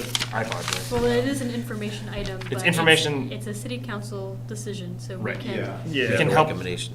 I'll make the recommendation. I recommend that the Department of Public Works is supportive of formally accepting this section of roadway known as Ledgewood Circle, as shown in Exhibit D, connecting Austin Drive to the Oak Beach Drive in the city of Burlington, Vermont. So I guess make that statement Great to motion. City Council. Excellent. All those in favor, please say aye. Aye. Aye for myself. Carries. Excellent. Great. Appreciate it. Thank you. Moving on to the director's report. Chapin. All right, great. Quick updates to let you know that DPW continues to work on mitigating impacts to the Great Street Main Street project. You saw some of those outlined in the memo that we have undertaken in April and May, including an additional midweek 2-hour free parking promotion on street on Wednesdays and Thursdays. We also funded through Water Resources support, targeted Front Porch Forum promotion county-wide for supporting our great downtown local businesses.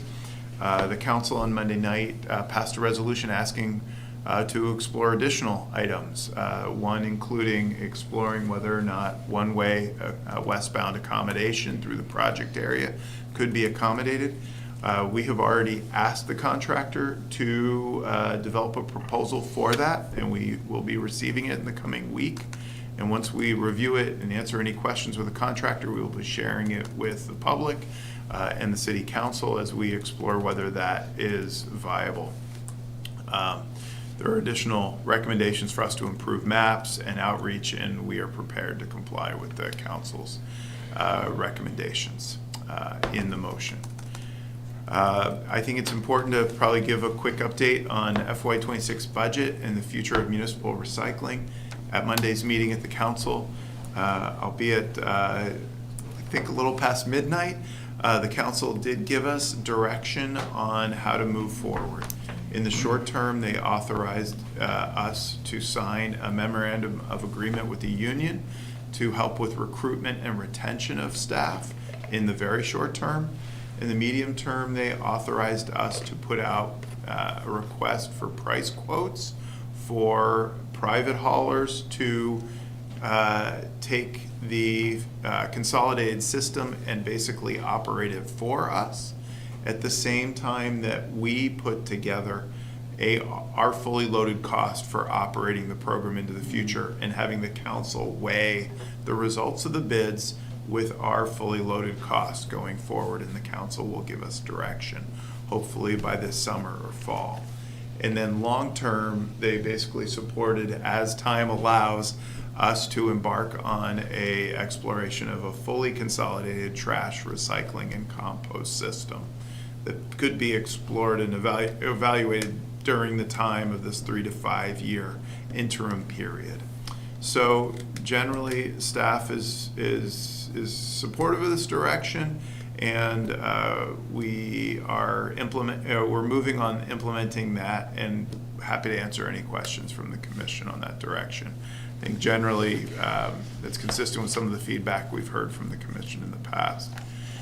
And then maybe I would just finish up with the piece that I ended the director's report with, which is the long view.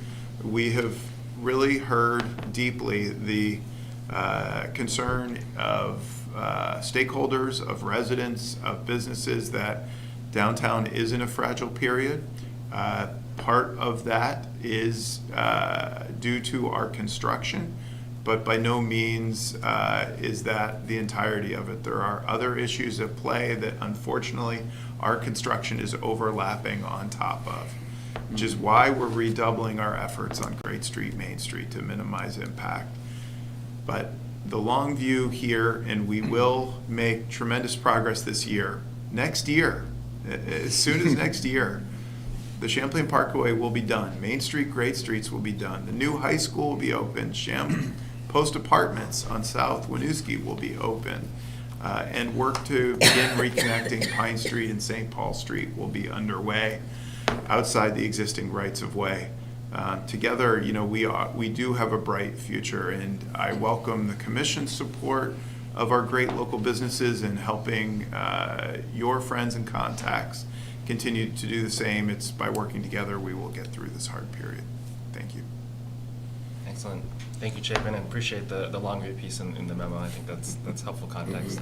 Yeah. Any questions for items directly on the director's report from any commissioners? Commissioner Davis? What has the usage, if you have that information, been for the parking promotions and things lately? I'm just curious. No, you don't have to answer right now. Just something I'm curious about. We have had a number of different parking promotions. We have parking in Courthouse Plaza that we have leased and put at city rates. Usage of that has been 40 to 70 parking sessions a day in that lot. It's got 85 spaces. It's not been as high as we would like.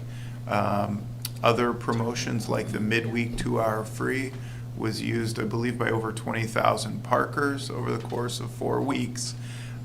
So we felt really good about that utilization. And, if other people have ideas, we're all ears. Yeah, that sounds like it's working. So great. Thanks. That's all. Commissioner Nevavanko? I have ideas. I think, kind of a question, comment about the car parks. I think, downtown, there's the perfect storm of, tariffs, fewer Canadians coming in, the construction, and homelessness and substance use disorder, right? So it's a lot going on down there. And I feel like many of us have taken questions, so many questions. I feel like I could almost just hi, I'm Chapin's secretary here, on the construction. And I keep reminding people, my whole thing is we want to be able to flush our toilets. We want to be able to build and have potable water and all these great things in this space. This is not the only problem downtown. So I appreciate that you mentioned all that. I do think about the car parks because for people who are coming in from out of Burlington, and maybe for people who come in from Burlington, thinking like, oh, they can't navigate downtown and they get to a car park, we need more ambassadors. I would prefer to see, some of our funds go towards that, because certainly as a woman walking through a car park where someone's shooting up, or I've opened the door to go up the stairway and there's someone there, it's startling, and that could be off-putting. It is off-putting for some. So that's a piece that also affects people's perception of the safety of downtown. I like the idea of the study to move traffic so that there is some east-west flow. I think that would be fantastic. I would also, and I don't know, I thought it was a staging area, but some people said it's not. On Main Street, right between Church and Winooski, it just feels like those trucks have been there a long time. And if that's a staging area, can we move the staging area, because that's also like the gateway. And if you just see trucks there, then could they be moved elsewhere? And I know there are all sorts of logistics to that, but I think the contractor's behind schedule. Let's put a little fire under them. It will make that part of Main Street, which is our gateway, that much more welcoming. If you walk on the north side of Main Street, kind of by Cafe Hot and Honey Road, you're up against a wall of buildings and a fence. It's not welcoming. It can be intimidating. Moving that fence even, I don't know. Even a car width. A car width away, so that you don't feel like you're walking through a gauntlet, could just create a little bit more space. Having, dare I say, open streets, I know, Chapin just had a mini heart attack. Sure. Not quite in the construction zone, but certainly as a cyclist, it's really, there's some great spaces that one is able to navigate. I think the loss, and we couldn't have it right now, but certainly the loss of the farmers market downtown. I know we couldn't have it for lots of reasons, but to create that vibrancy of people coming and shopping and being in our streets. If there are any opportunities to work with businesses to, how we did in the pandemic, to do the street seats, it would be great. So, thanks to, this is all the unsung work of Public Works. We got to keep on keeping on. That's all. Any other questions for the director's report? Yeah. Commissioner I guess I'll keep my question on the recycling and waste collection item. In what ways might the Public Works Commission be involved in receiving this information, and what's the timeline on sort of the medium-term recycling step considerations, and then the longer-term consolidated collection for all forms of waste? Great. I see continued partnership as we've been engaging the commission. We do hope to have, by the next commission meeting, the request for price quotes already out on the street. And once we get those back in, we are happy to share those with the commission and what our fully loaded cost would be, and get any input from you all. As long as the timing works out for the council meeting and the commission meetings, I'd love to get your input before we go to the council. And then on the bigger picture piece, which is less time bound, absolutely this commission will be engaged multiple times on kind of what direction we should go. If under either scenario, consolidating all three waste streams will fundamentally change how people interact with the waste streams. They will no longer have choice in hauler, whether that be the city operating the program or the city franchising with one hauler to collect an entire neighborhood.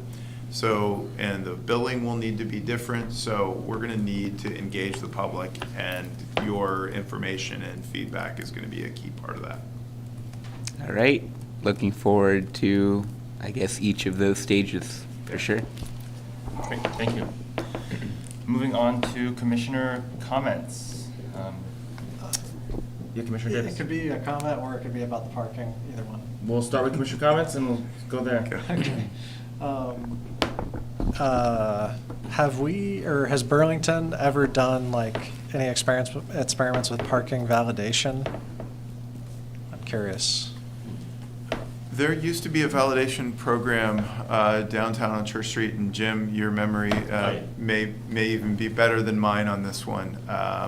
We had manual tickets. There certainly are more kind of automated, app-based validations that we have looked at. We have not, to my knowledge, implemented that technology yet, but it is something we can look at.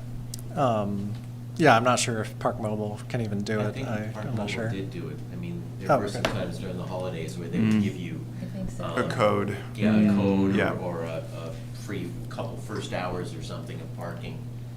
So that it's in the tech. It's available. It just Based on making a purchase?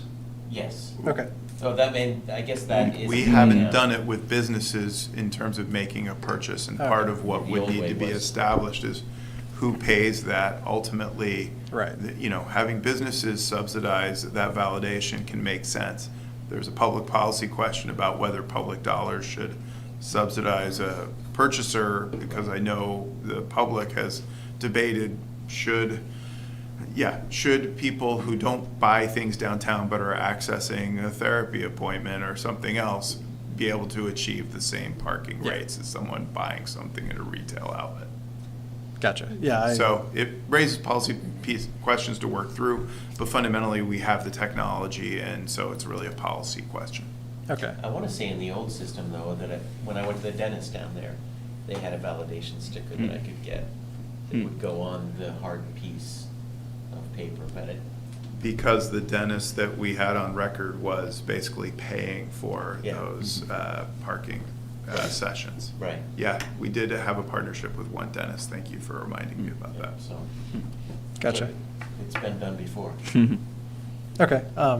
My experience in like downtown LA, some with parking validation, parking was very expensive, so it was really behooved people to get validation. But just because of how much the business owners and people representing businesses have been discussing parking issues, it seems like it's possible that something that kind of marries the two together might make sense. But it also may not, and I do understand that there are issues with where are people's dollars going, and are people subsidizing people they either shouldn't be or don't want to be subsidizing, but just a thought. If any business wants to talk to us about that, we're happy to set it up if it's business funded. If it's publicly funded, that's where you all would get engaged. Gotcha. Okay. Awesome. Thanks. That's it. Great. Commissioner Levanka? I say get more bike parking downtown, because it's a lot easier to bike downtown, especially in the summer. No, I think maybe a couple comments on College Street, the shoulder, the bike lane. I'm almost losing teeth going up that. Right.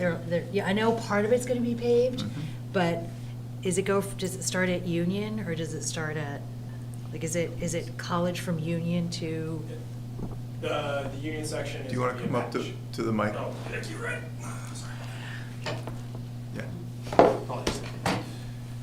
Yeah, so we are expanding. So primarily it's going from, was it Hungerford Terrace? Yeah. Up the hill. Right. But in that area just east of Union, which you're talking about when you come around that really rough spot, that Yeah. is being added to our our paving. So Okay. we'll do a patch down there to take care of that really rough section, and then we would do from Hunger for Terrace up the hill on College. That's awesome. Yep. Yeah, that's great. And then another tricky spot on my route. Prospect, at the top of Maple, turning left. It's like right past that fraternity. So it is heading north on Prospect, close to like that UVM little kind of path in there. There's just huge chunks at the end of the driveway of the fraternity that you mean as a cyclist, you really need to get almost into the center of way into the center of the road. Like, if you just give me a bucket, I can go and fill some tomorrow. Well, I would say if that one, I mean, it sounds like that might just be a C-click fix as well. Okay, also. just do a And, C-click fix? Yeah, I would Okay. recommend that. At least get it on our radar. It's one of those things that I just, like, I should stop and just get off my bike and take the picture. Can I do a video? I know the area you're talking about, Yeah. and getting that into our service request system would be great. All right, will do. But thanks, like, the city for doing the best we can right now. Yeah. So thanks for everyone to showing up to work. Yeah. Appreciate the recognition. These are challenging times. Commissioner Muteno. Well, I have faith that Main Street's going to be great, and downtown overall will get more great, especially in this coming year. Yeah, I think everyone's points that it's really a confluence of things that are going on right now. Everybody feels a little confused. There's a lot of parts coming together, and it kind of defies any sort of simple explanation. But I have trust in all of the city teams that are organizing the work when it actually comes to engineering the road, right, and the plan and everything, right? Like just look at what it's going to be like. I do have trust that we are getting there, and the time frame that's now ahead of us. I think we should just spread the word that there's a lot to be excited for, and just and I think we're getting over some kind of hump, and it's not just the debris in the road. It's all going to be clear by the time it's open for walking and biking and, God forbid, cars again, right? Going up on a busy weekend. But that's I don't know. That's it. Like yeah. Thank you. That's all. Commissioner Barr. No, I have no comments. Thanks. Vice Chair Fox. Okay, I'm sorry, I want to say a couple of things about Main Street. What I appreciate is that pedestrian and bicycle access has been maintained on this project throughout its entirety. And this is not necessarily a comment for this department, but, I think we all can do a better job of promoting that those options exist in our city: transit, biking, walking, and those are all ways you can get downtown through Main Street. It's super easy. I mean, Commissioner Barr's cupcakes got a little defrosted on my bike ride through the Pine Street Main Street intersection today. I won't lie about that. They still but, tasted just as good, though. But I would like to see those other options brought into the picture more. Like I said, maybe not necessarily a comment for this department that supports those options, but like for all of us, for the public that is going to watch this later. The other thing I want to bring up is our neighbors in Winooski are going through a very similar challenge with their Main Street project, where their businesses are facing challenges, and I know the resources are definitely different, but they are doing this really cool promotion right now where they have a great, like, super crisp interactive website that has information about all the different businesses within the construction area. And there's a promotion going on right now where if you shop at a local business and you keep your receipt, you take a picture of it, you upload it to the website, you get entered into a raffle. And I think that's super cool and creative, and also a small incentive to get people to stop into those businesses. And so let's think about those. Like, Yeah. like I said, I don't think that's this department's job necessarily, really, at all, but we can work with others to explore that. yeah. Hopefully, everybody's going to be riveted to this and watching this. Exactly. You know, take these ideas. Yeah. I'm trying to think. I thought I had one more thought, but maybe that was the main one. Okay, I'll leave it there. Excellent. I had two items. One sort of bleeds into my day job, but maybe I might turn to Director Spencer first as a GMT board member, and then I can help fill in any gaps. Sure.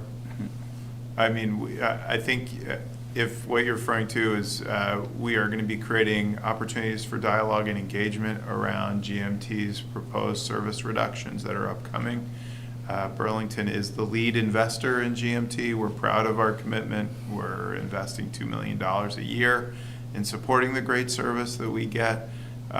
We are hitting financial constraints, and we are adding to the TUC agenda, Transportation, Energy, Utilities Committee agenda, which is this coming 27th, May 27th at noon in this very room. We're going to be hearing from GMT about the proposed realignment, and some of the constrictions are an opportunity to re-envision how service in downtown gets served. And we're looking at a model where, you know, we have high frequency transit on Pearl and Main, but not having transit on College Street. And so this is a big change kind of for the community, but one that provides opportunity because it's 4 blocks between Pearl and Main, having 3 different transit routes versus 2. I think as long as we can keep frequencies high on 2 routes, that, you know, it still affords very strong transit access. So we'll be getting information out to the commission.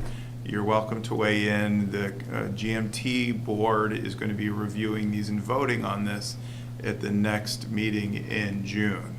So I don't know if there's anything else you'd like to add. Yes, I can briefly share.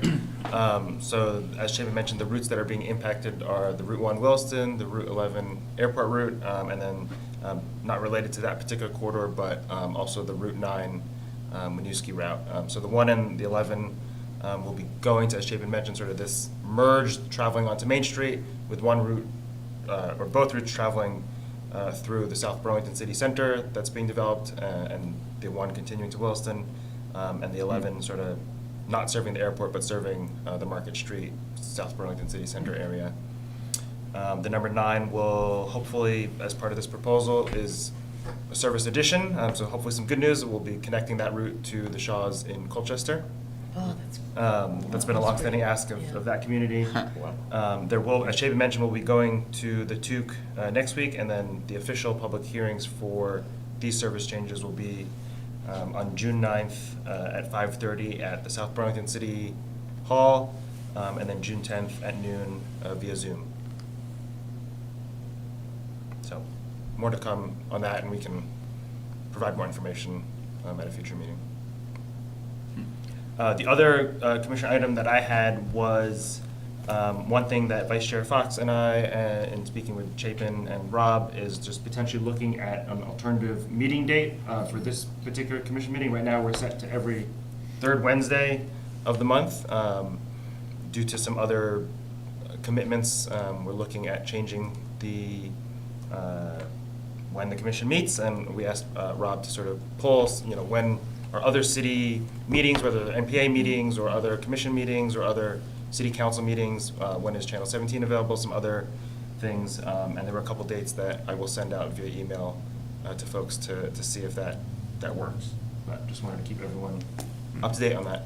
Would the idea be to change for June? Oh, yes, yeah, so definitely the June one potentially has to move just due to personal calendars, and then moving forward, hopefully at the June meeting, we can, or via email, we can discuss sort of what that new cadence would be starting in July.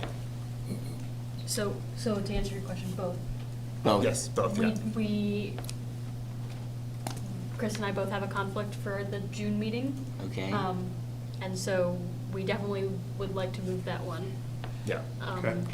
And then I think we're looking to see if we can. We would like to change it permanently, but that can be a different discussion. Yeah. Understood. Okay. How far in advance do we have to warn or make the recommendation to have it put in place? You know, if we knew, the more time is better, but ultimately, we can establish a meeting and warn it if we have a week's notice. But that said, staff has to work towards Right. whatever date it is, and that's where the sooner we know, then we can plan our memos and agenda item accordingly. So do we need to make a motion now to have next month's meeting at least? Yeah, so I think we were thinking about the third Tuesday as opposed to the third Wednesday, so just changing it by one day. So is everyone? June 17th. Is everyone friendly to that? Rob, I can take a quick look at the calendar in here. Sorry. For Was 6:45 it bad to spring time. this question right now? Yeah, make sure this room's not taken. That's Yeah. one big thing. Yeah. Yeah, that was the other We could have it factor. outside. That was the other factor in the sort of long-term sort of change to was room availability as well. Or we can meet outside. Travis said he could do it. Or at the water department. So the Development Review Board meets from 4 to, they say 7 in this room on the 17th of June. So, 7 o'clock start on Tuesday, June 17th. At least It is summer, so it's not. challenge, right, is we need to get Right, CCTV yes. in the. Right. It is a long reservation for a meeting that is rarely 3 hours, but problem is just guaranteeing that so that CCTV has time to set up. We could give it a try for a 7 o'clock start, but on the understanding that you could get in at, what, 6:15, 6:30? Yeah, that would work. Okay. And we'll discuss this offline as well. Yeah. Okay. Would 7:30 and like a shortened agenda, if we could do that? Potentially, I be think better? once we speak with Director Spencer, sort of what the agenda's looking like and the availability, we can figure out what. Oh, I see, best changing the course of action. time on the day. Yeah. Yeah, okay, gotcha. Yeah. But going forward, the DRB is always on the third Tuesday until 7. Is that what we're finding out? Yes, they are on the third Tuesday as I go forward. Okay. In time. Because we could look at other, Yeah. maybe it's Yeah, the second. we'll work with Rob and Chapin on some of the availability. See if they want Wednesday. Yeah, we'll switch with them. There you go. Trade, yeah. Have we got a deal for you? We'll throw in a draft pick. So, more to come on that. That is it for commission items. Motion to adjourn into, Deliberative. what do we call it? Deliberative session. Yeah. Great. We're looking for a second? Second. Is effectively just adjourning this meeting? Correct. Yes. Entirely, right? Yes. And Right. then. Just as if it we'll- was executive session, so it's, yeah. I understood. I understand now. Yes, yeah, I like this Excellent. idea. All those in favor, please say aye. Aye. Aye for myself. Motion carries. Meeting's over. Okay.